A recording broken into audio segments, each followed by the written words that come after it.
ભારતના પૂર્વ વડાપ્રધાન ડોક્ટર મનમોહન સિંહ હવે આપણી વચ્ચે નથી રહ્યા। 26 ડિસેમ્બર 2024ના રોજ 92 વર્ષની વયે તેમનું નિધન થયું છે। કઈ રીતે યાદ કરશે દેશ તેમને?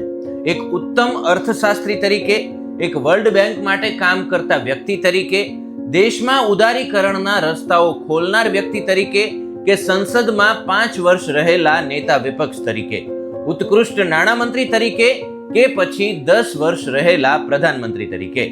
દેશ માટે જેને પોતાનું સંપૂર્ણ જીવન સમર્પિત કર્યું અને દેશને મહા આર્થિક સંકટમાંથી બહાર લાવવામાં મહત્વની ભૂમિકા ભજવી એવા ડોક્ટર મનમોહન સિંહની જીવન જર્મર વિશે વિગતે વાત કરીશું। નમસ્કાર, આપ જોઈ રહ્યા છો અવર રાજકોટ અને હું છું આપની સાથે ORJ દક્ષિણી। મનમોહન સિંહનો જન્મ પાકિસ્તાનના પંજાબ પ્રાંતના ગાહ ગામમાં 26 સપ્ટેમ્બર 1932ના થયો હતો। દેશના વિભાજન બાદ તેમનો પરિવાર ભારત ચાલી આવ્યો હતો।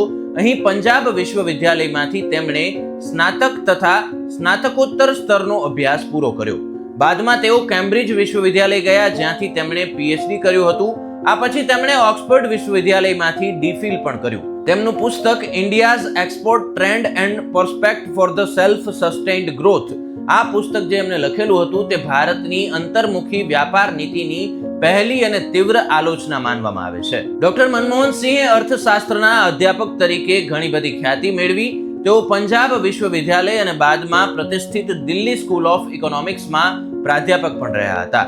આ વચ્ચે તેઓ UNCTAD સચિવાલયમાં સલાહકાર પણ રહ્યા અને તેમને 1987 તથા 1990માં જીનીવામાં સાઉથ કમિશનમાં સચિવ પણ રહ્યા હતા।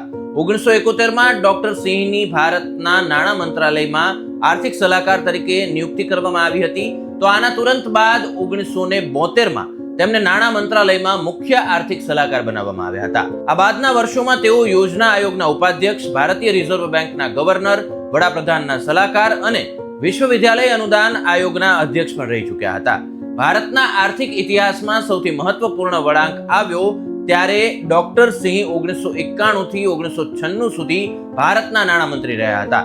તેમને ભારતના આર્થિક સુધારાના પ્રણેતા માનવામાં આવે છે। ડોક્ટર સિંહના પરિવારમાં તેમની પત્ની શ્રીમતી ગુરુશરણ કૌર અને તેમની 3 પુત્રીઓ છે।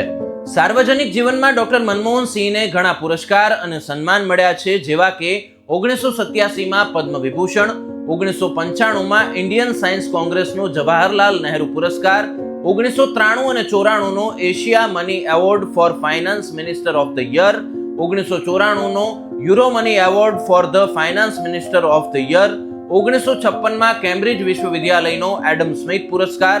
ડોક્ટર સિંહે ઘણા રાષ્ટ્રીય અને આંતરરાષ્ટ્રીય સંગઠનોમાં ભારતનું પ્રતિનિધિત્વ પણ કર્યું છે।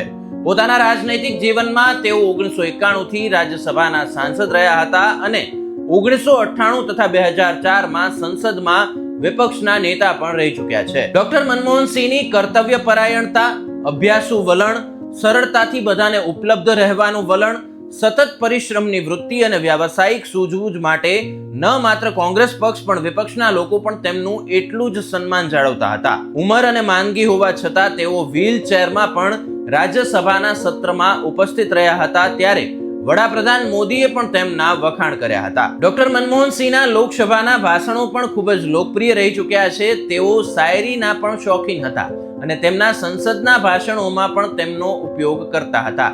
કે તેરી દીદ કે કાબિલ નહીં